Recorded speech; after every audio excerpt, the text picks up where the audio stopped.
지금 미국과 일본과 우리나라에서 프로야구 가을 시즌이 한참 진행되고 있습니다. 미국의 프로야구 역사는 150년이 넘었고 일본의 프로야구 역사는 90년이 넘었습니다. 그리고 우리나라는 이제 40년이 넘었습니다. 이런 프로야구계에서 유명한 말이 회자되고 있습니다. 그 말은 끝날 때까지 끝난 것이 아니다 라는 말입니다.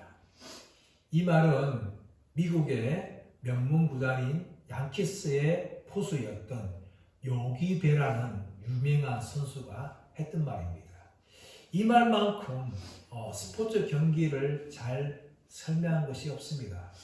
야구뿐만 아니라 스포츠 경기에서는 종종 역전승이 일어납니다. 특히 프로야구에서는 9회 말 투아웃까지 이기고 있는 팀이 역전패로 지는 경우가 가끔씩 발생합니다.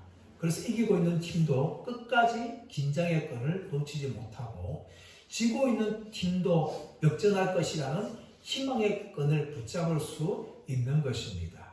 끝날 때까지 끝나는 것이 아니라는 것입니다. 성경의 이야기를 보더라도 우리는 이런 역전되는 이야기를 볼 수가 있습니다. 이스라엘 백성들이 출애굽할 때에 홍해 앞에 멈췄습니다. 앞에는 홍해가 넘실거리고 있고 뒤에는 애굽의 군사들이 쫓아오고 있었습니다. 그래서 이스라엘 백성들은 이제 여기서 죽는구나 하고 한탄하였습니다. 그러나 하나님께서는 홍해를 가르시고 이스라엘 백성들을 무사히 건너게 하셨습니다. 하지만 뒤따라오는 애굽의 군대를 홍해 바다에서 모두 전멸시켰습니다. 역전성이 일어난 것이죠. 이런 역전성의 이야기가 신약에도 나옵니다. 바로 예수님을 통해서 일어났습니다. 마귀와 그의 무리들은 예수님을 십자가에 못 박아 죽였습니다. 그들은 승리할 거라고 생각했습니다. 예수님의 시신은 3일 동안 무덤에 있었습니다. 하지만 3일 후에 예수님께서 무덤을 깨치시고 부활하셨습니다. 그러므로 십자가의 죽음은 하나님의 아들의 죽음이라는 것을 또 십자가의 죽음을 통하여서 우리의 구원을 완성했다는 것을 만방에 선포하셨습니다. 이것이 바로 예수님의 부활입니다. 부활을 통하여서 예수님이 역전시키신 것입니다. 오늘 말씀에는 마리아의 찬양이 나옵니다. 라틴어로는 마그니 피카트라고 부르는 것입니다. 마그니 피카트는 찬양하다 라는 의미를 가지고 있는데 특별히 오늘 나오고 있는 이 마리아의 찬양에 대해서 마그니 피카트라고 부르는 것입니다. 구약에는 가장 비슷한 내용이 한나의 찬양입니다. 사무엘상 2장 말씀 가보시면 하나님께서 아이를 낳지 못하는 한나의 태문을 열어주셨습니다. 사무엘을 낳게 하심을 통하여 한나가 하나님을 찬양하는 내용이 나오고 있습니다. 비슷한 내용이 오늘 말씀에 나오고 있는 이 마리아의 찬양입니다. 마리아는 비천한 여종이었던 자신이 하나님의 아들이신 예수 그리스도를 잉태한 것 때문에 하나님을 찬양하고 있습니다. 오늘 본문은 이 마리아가 6달 전에 먼저 임신한 엘리사벳을 방문한 내용으로 시작을 합니다. 천사 가브리엘은 6개월 전에 엘리사벳에게 나타나서 엘리사벳에게 아이를 낳겠다라는 말을 하였습니다. 물론 사가를 통해서 주신 말씀이죠. 이제 6개월이 지난 후에 마리아에게 나타나서도 마리아에게 아이를 낳을 것이다 라고 말합니다. 그러나 처녀였던 마리아는 너무나 당황할 수밖에 없는 것이죠. 그러나 천사는 이미 내 친족 엘리사벳도 아이를 낳지 못한 사람이었지만 그가 먼저 임신하였다 라는 소식을 알려줍니다. 그리고 천사는 하나님의 모든 말씀은 능치 못하심이 없다 라고 말하자 마리아는 그 모든 천사의 말을 믿었습니다. 그리고 나서 이제 마리아는 6개월 전에 임신했던 이 엘리사벳을 찾아가는 내용이 오늘 시작되고 있습니다. 자, 39절 말씀 볼까요? 39절 시작. 이때에 마리아가 일어나 빨리 산골로 가서 유대 한 동네에 이르러 이때에 마리아가 일어나. 이때라는 표현은 누가가 아주 자주 사용하는 표현입니다. 이 말은 즉시라는 의미를 가지고 있어요. 마리아가 천사 가브리엘을 통해서 한 말을, 모든 말을 다 믿은 후에 즉시 일어나서 갔는데 어디로 갔습니까? 빨리 산골로 가서 유대 한 동네에 이르렀다라고 이야기합니다. 보통의 제사장들은 예루살렘에 가까운 부자 동네인 여리고에 머물렀습니다. 하지만 사가랴는 부자가 아니었어요. 그래서 어디 살았는가 하면 유대 한 동네, 산골에 있는 유대 한 동네에 살고 있다라고 이야기합니다. 학자들에 의하면 이곳은 나사렛에서 한 150km 떨어진 헤브론 남쪽 지방에 있는 유타라는 곳이라고 이야기합니다. 나사렛에서 150km 떨어지기 때문에 걸어서 적어도 4일은 좋게 걸어가야 했었습니다. 마리아는 나사렛에서 엘리사벳에 있는 동네에 나흘을 걸쳐서 그렇게 걸어가서 이곳에 도착을 한 것이죠.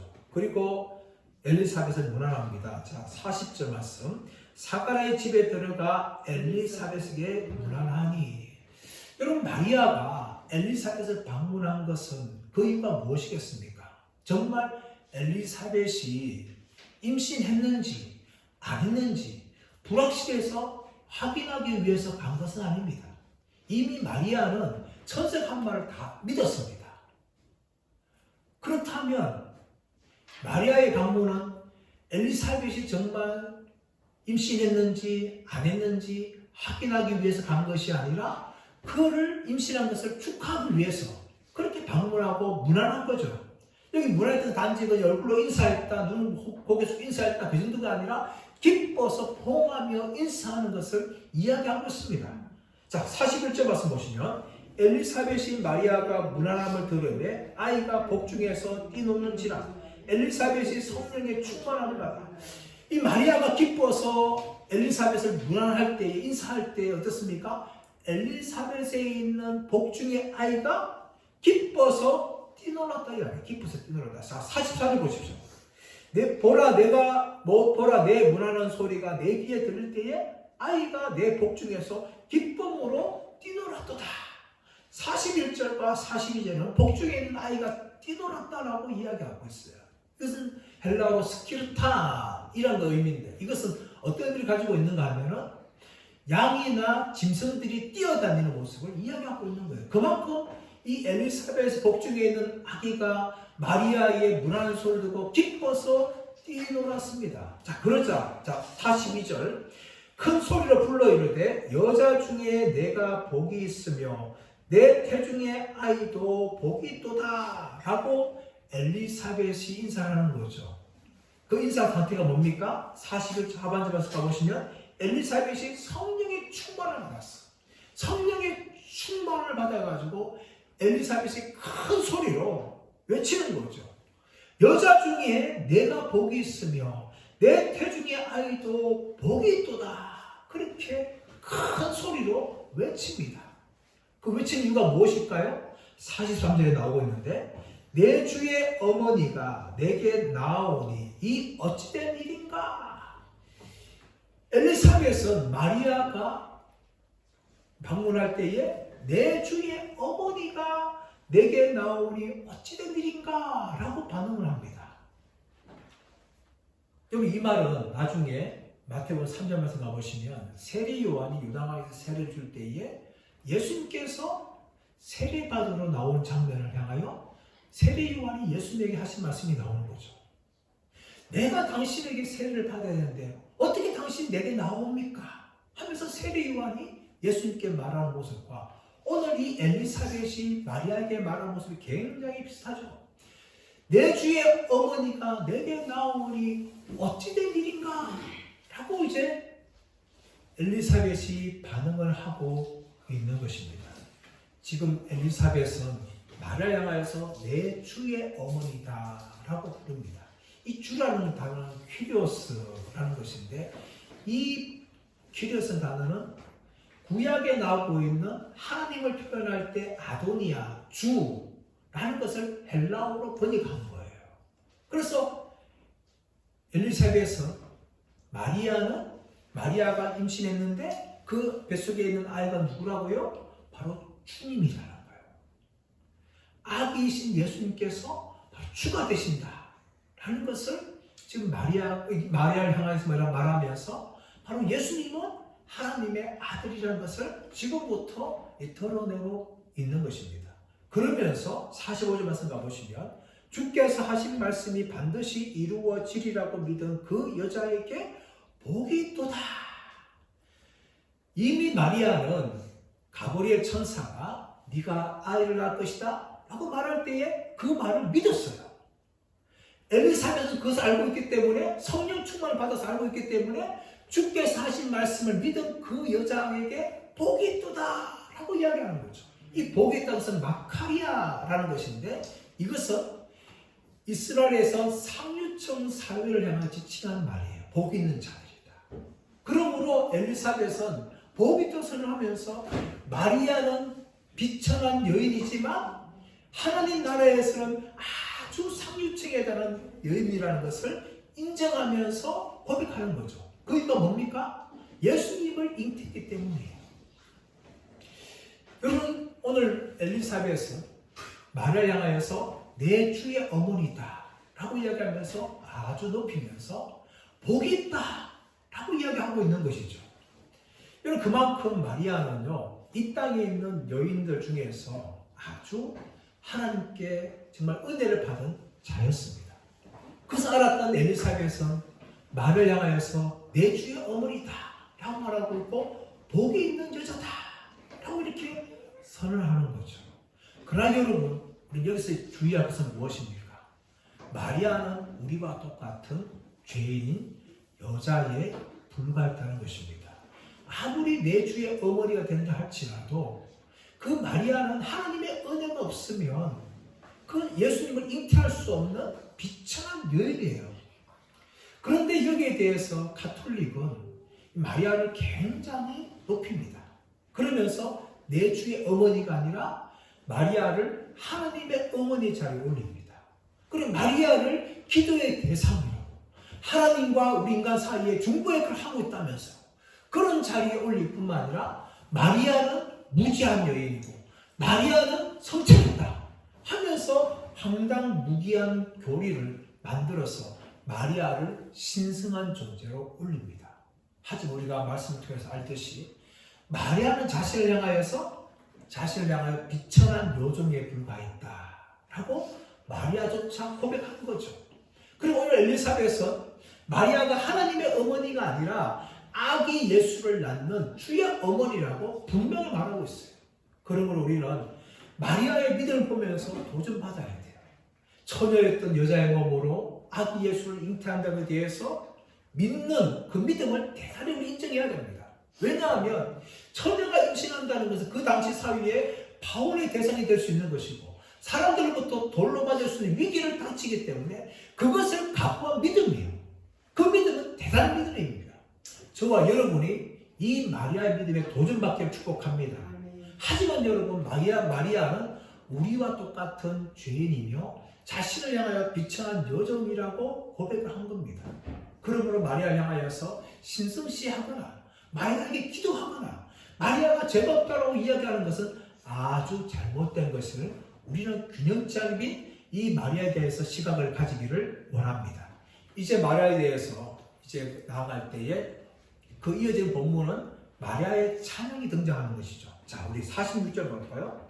46절. 마리아가 이르되 내 영혼이 주를 찬양하며, 우리가 가지고 있는 한글 성경에는 마리아가 가로되라고 이야기하고 있지만 성경에 나오는 사본들 중에는 이 부분이 엘리사벳이 가로되라고 하는 부분이 되어 있어요.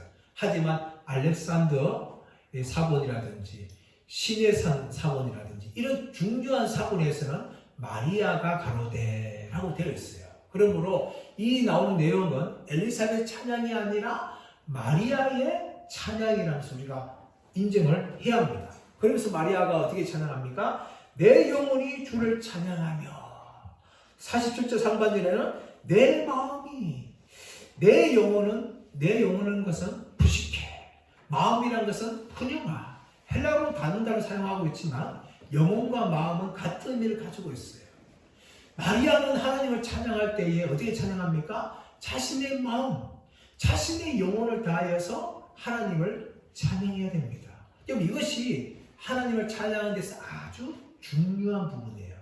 화려한 오케스트라가 없다 하더라도, 우리가 아름다운 하모니를 내지 못한다 할지라도, 아주 좋은 오페라 하우스 같은 데서 집회를 하지 않는다 하더라도, 하나님 받으신 찬양은 우리의 마음과 우리의 영혼을 다해서 드리는 찬양이에요. 그것이 하나님을 기쁘시게 하는 것입니다. 아무리 좋은 건물에서 아무리 아름다운 하모니를 이루고 아무리 뛰어난 음악가들이 연주한다 할지라도 우리의 마음과 영혼을 다하지 않는 찬양은 하나님을 결코 기쁘시게 하는 것이 아닙니다. 그런 것이 없다 할지라도 우리의 마음을 다해서 우리의 영혼을 다해서 찬양할 때에 하나님은 기뻐하시는 것입니다. 그래서 알던 사람 누굽니까? 다윗이었습니다. 다윗이 시편 69편 30절 31절에서 이렇게 노래합니다. 내가 노래로 하나님의 이름을 찬양하며 감사함으로 하나님을 위대하시다 하리니 이것이 소 곧 뿔과 굽이 있는 황소를 드림보다 여호와를 더욱 기쁘시게 함이 될 것이라 라고 이야기하고 있습니다. 그리고 하나님을 기쁘시게 하는 것은 바로 우리의 마음과 영혼을 다하여서 하나님을 찬양하는 것입니다. 화려한 음악이 없다 할지라도 아름다운 건물이 없다 할지라도 우리가 마음을 다하여서 힘을 다하여서 하나님을 찬양할 때 하나님은 기뻐하시는 것이죠. 그러므로 다윗은 자신의 찬양을 받으신 하나님 앞에서 기뻐하며 춤을 췄습니다. 사무엘하 5장 말씀 가보시면 오벳 에돔에 있는 언약궤를 다윗 성으로 올릴 때에 다윗이 법궤 앞에서 춤을 춥니다. 춤을 추는데 성경은 법궤 앞에서라고 표현하지 않고 여호와 앞에서 다윗이 춤을 추었다라고 이야기합니다. 다윗은 왕이었지만 자신의 채통을 가리지 않았어요. 하나님을 찬양하기 위해서 다윗은 힘을 다하여 찬양합니다. 그때 자신도 모르게 옷이 벗겨지는 거예요. 근데 그 모습을 보았던 미갈이 조롱하죠. 어떻게 왕이 염치도 없이 천한 종들 앞에서 몸을 드러낼 수 있습니까? 그렇게 미갈이 비난합니다. 그러자 다윗이 자신 안에 있던 미갈을 향하여서 이렇게 책망하는 거죠. 이는 여호와 앞에서 한 것이니라.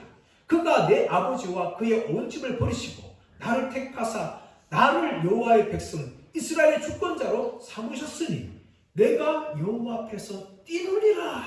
그렇게 말하면서 마음껏 하나님을 찬양합니다. 자신의 옷이 벗겨지는 줄 모르고 왕이라는 채통을 다 버리고. 여러분, 이것이 하나님이 받으시는 찬양이에요. 우리의 마음과 영혼을 향해 드릴 때에 하나님은 우리의 찬양을 기뻐하십니다. 저와 여러분 예배 드릴 때 우리는 그렇게 찬양을 해야 돼요. 화려한 오케스트라 우리 교회는 없어요. 아름다운 건물이 아닙니다. 또 아름다운 화물을 내는 성가대도 없습니다.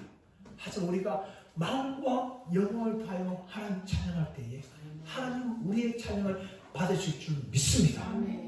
그렇다면 이 마리아가 어떤 하나님을 찬양합니까? 자, 47절. 내 마음이 하나님 내 구주를 기뻐하였으면 하나님 내 구주를 기뻐했다. 내 구주라는 것은 소테르라는 것인데 이것은 앞에 나왔던 키리오스와 조금 다릅니다. 키리오스 아도나이는 천지를 창조하시는 통치주, 지배하시는 주의 의미가 있다면 소테르 구주라는 것은 구원자의 의미를 가지고 있어요. 마리아는 하나님은 온 천지를 만드시고 온 천지를 지으시고 통치하시는 분이라는 것을 인정합니다. 그러나 그뿐만 아니라 하나님은 구원자 되시는 하나님이라는 것을 이야기하고 있습니다. 이스라엘 백성을 구원할 것이 지금 또다시 하나님께서 구원하신다는 것을 고백하면서 하나님 내 구주를 기뻐한다 라고 이야기합니다. 천지를 창조하시는 전능하신 뿐만 아니라 구원자 되신 하나님을 찬양할 때 기뻐한다. 이 기뻐한다는 것은 그냥 단순한 기쁨을 이야기하는 것이 아니라 아갈리아오, 이것은 크게 기뻐하는 거죠. 그렇게 전능하신 하나님뿐만 아니라 구원자 되신 하나님을 크게 기뻐하며 자신이 찬양한다라고 이야기하면서 그 찬양의 이유를 이야기하고 있는데, 자 48절 말씀 가보시면 그의 여종의 비천함을 돌보셨습니다. 그의 여종의 비천함을 돌보. 이 여종이 누굽니까? 바로 자기예요. 이 마리아는 엘리사벳처럼 아론 자손의 가문의 그런 사람도 아니었습니다. 또 예루살렘에서 살고 있던 사람도 아니었고 여리고에서 부자처럼 살고 있던 여인도 아니었어요. 갈릴리 나사렛이라는 아주 이름 없는 촌동네에 아주 비천한 그런 여자에 불과했습니다.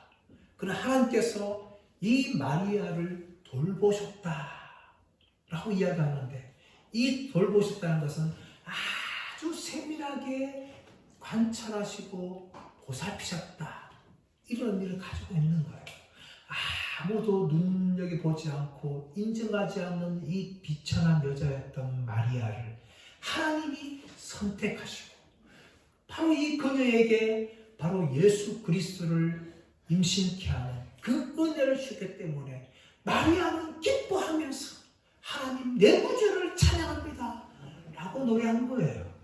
48절 하반절 말씀 가보시면 보라 이제 후로는 만세의 나를 복이 있다 일컬이로다.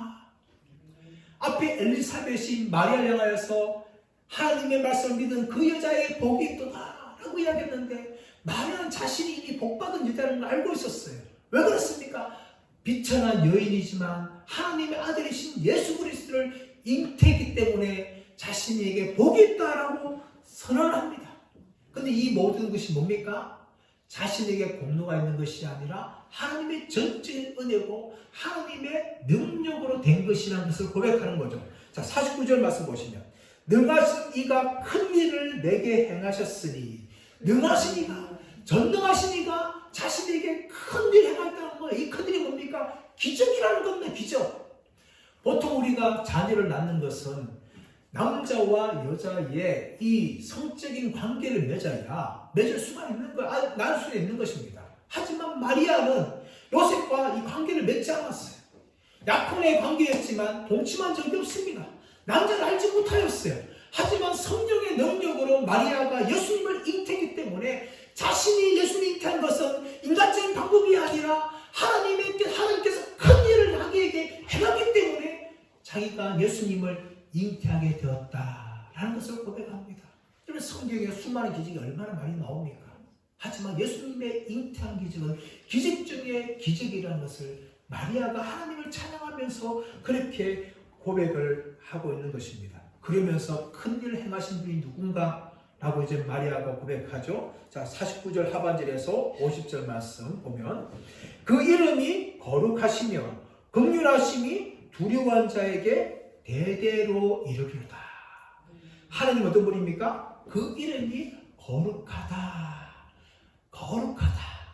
이 거룩하다는 것은 두 가지 의미가 있어요. 하나는 초월적인 거룩의 의미가 있고, 또 하나는 내재적인 거룩의 의미가 있는데, 이 초월적인 거룩이란 무엇인가 하면 하나님은 죄 있는 우리 인간과 모든 피조물과 구별되는 분이라는 거예요. 그리고 내재적인 거룩은 무엇인가 하면 하나님은 도덕적으로 조금도 죄가 없으신 거룩한 분이라는 것을 이야기하고 있는 겁니다. 지금 마리아는 큰 능력으로 자신을 임신케 하는 하나님이 바로 거룩하신 하나님이라는 것을 고백하면서 하나님을 찬양하죠. 그러나 동시에 뭡니까? 그 하나님은 긍휼하신 분이다. 긍휼하신 분이다. 이 긍휼하신 하나님의 긍휼하심, 이 긍휼하심이 있기 때문에 자신이 임신하게 되었다. 보잘것 없는 이 여종이었던 자신을 하나님이 돌보시는 은혜를 베풀어 주기 때문에 자신이 긍휼을 잊게 되었다라고 이야기하고 있죠. 근데 여러분, 이 하나님께서 보살피시는 것은요, 돌보시는 건요, 오늘날 저와 여러분도 마찬가지입니다. 하나님은 여전히 자기 백성인 우리들 향하여서 긍휼을 베푸시기 원하시고 또 우리에게 은혜를 베푸시기 원하시는 분이십니다. 하나님 우리의 형편도 다 알고 계십니다. 우리의 머리카락까지도 하나님은 다 알고 있는 분이에요. 그러므로 우리에게 긍휼을 베푸시기 원하시는 것이죠. 그러므로 우리는요, 하나님 향하여서 긍휼을 구해야 돼요. 시편 115편 11절 말씀 보시면 여호와를 경외하는 자들아 여호와를 의지하라. 그는 우리의 도움이시요 우리의 방패시다 라고 말하고 있습니다. 우리가 정말 하나님을 경외한 자들 될 때에 하나님의 긍휼을 입을 수 있는 거예요. 오늘 말씀 보십시오. 긍휼하심이 두려워하는 자에게 대대로 이르도다. 누구한테 임한다고요? 두려워하는 자들. 하나님을 두려워하는 자들에게 긍휼함이 임한다는 겁니다. 이 두려워한다는 것은 단지 무서워한다, 공포스럽게 느낀다 그 말이 아니에요. 하나님의 능력과 권세에 대해서 합당한 반응으로 보이는 하나님에 대한 자세, 이것이 두려움이에요. 이 말을 좀 어려운 말하면 경외한다 라는 의미를 가지고 있죠. 이 긍휼하심이 누구한테 임하는가 하면 하나님의 자녀뿐만 아니라 정말 하나님을 마음적으로 경외한 자들에게 임하는 거예요. 그래서 다윗이 말하는 거죠. 시편 기도는 말하고 있는 겁니다. 하나님을 경외한 너희들아 하나님을 의지하라. 그럼 우리의 도움이며 우리의 방패시다.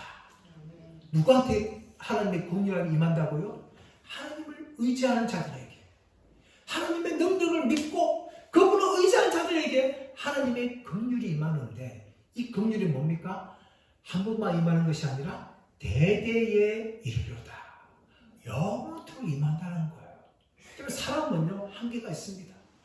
아무리 능력 있는 사람들, 권세 있는 사람들이 할지라도 도와줄 수 있는 한계가 있어요. 가진 돈도 한계가 있습니다.